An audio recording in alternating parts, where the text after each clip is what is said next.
കഴിഞ്ഞ ദിവസം തിരുവനന്തപുരത്ത് മുഖ്യമന്ത്രി വി.ഡി. സതീശനുമായി നടത്തിയ ചർച്ചയുടെ വിശദാംശങ്ങൾ നാട്ടുകാരുമായി എം.എൽ.എ. സന്ദീപ് വാര്യർ പങ്കുവച്ചു. അടിയന്തര പ്രാധാന്യത്തോടെ ജിയോ ബാഗുകൾ സ്ഥാപിക്കുന്ന കാര്യവും സന്ദീപ് വാര്യർ പറഞ്ഞു. സംസാരിച്ചു, അദ്ദേഹത്തോട് ചർച്ച നടത്തി. അദ്ദേഹം പറഞ്ഞത് കഴിഞ്ഞ തവണ അത് ഒരു സീസണായിട്ടാണ് വർക്ക് അവാർഡ് ചെയ്യുന്നത്. അതിൽ ആദ്യത്തെ സീസണിൽ വലിയ വർക്ക് ഉൾപ്പെട്ടിട്ടുണ്ടായിരുന്നില്ല. അപ്പോൾ ഞാൻ അദ്ദേഹത്തോട് ഏതെങ്കിലും സാഹചര്യത്തിൽ ആദ്യത്തെ സീസണിൽ ഈ വർക്ക് അവാർഡ് ചെയ്യുമ്പോൾ തന്നെ വലിയ പറമ്പിനെ ഉൾപ്പെടുത്താൻ വേണ്ടി സാധിക്കുമെന്ന് വെച്ചപ്പോൾ അത് കഴിയാത്ത രീതിയിൽ ഫയലുകൾ മുന്നോട്ട് പോയിട്ടുണ്ട്. അപ്പോൾ ആദ്യത്തെ സീസൺ അവാർഡ് ചെയ്താൽ ഉടൻ തന്നെ രണ്ടാമത്തെ സീസണിൻ്റെ പ്രവർത്തനം തുടങ്ങാമെന്നും അതിൽ വലിയ പറമ്പിനെ ഉൾപ്പെടുത്താമെന്നും അദ്ദേഹത്തിന് സമ്മതം വാങ്ങിയിട്ടാണ് ഞാൻ വന്നിട്ടുള്ളത്.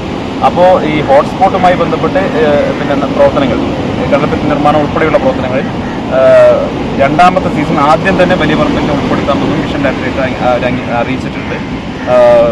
ഞാൻ ഉദ്ദേശിച്ചിട്ടും ടെട്രോ പാഡ് എന്ന രീതിയിലാണ് എൻ്റെ മനസ്സിലും ആശയമുള്ളത്. പക്ഷേ ഞാൻ അതിലപ്പുറം പറയുന്നത് ശാസ്ത്രീയമായിട്ടുള്ള ഒരു കാഴ്ചപ്പാടുണ്ട്. ഇപ്പോൾ നമ്മൾ രാഷ്ട്രീയക്കാരാണ്, പൊതുപ്രവർത്തകരാണ്, അല്ലെങ്കിൽ മാധ്യമപ്രവർത്തകരാണ്, അല്ലെങ്കിൽ നമ്മളെക്കാൾ കൂടുതൽ ശാസ്ത്രീയമായ അറിവുള്ള ആളുകൾ ഇത് പഠിച്ച് എന്താണോ ശാശ്വതമായിട്ടുള്ള പരിഹാരമെന്ന് കണ്ടെത്തി ആ ശാശ്വതമായിട്ടുള്ള പരിഹാരം ഇവിടെ ഉണ്ടാകണം. കടലോരത്തെ മാവില കടപ്പുറം, ഒരീര അംബേദ്കർ ഗ്രാമം, ഒരീര വിഷ്ണുമൂർത്തി ക്ഷേത്രം, ഫുട്ബോൾ മൈതാനം എന്നിവിടങ്ങളിലാണ് സന്ദർശിച്ചത്.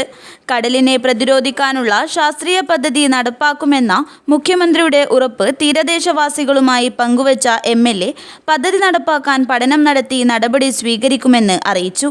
Valiyaparamba grama panchayat president M T. Bushra, secretary Jimmy John, വിവിധ രാഷ്ട്രീയ പാർട്ടി നേതാക്കളും തദ്ദേശ ജനപ്രതിനിധികളും എം.എൽ.എക്കൊപ്പമുണ്ടായിരുന്നു.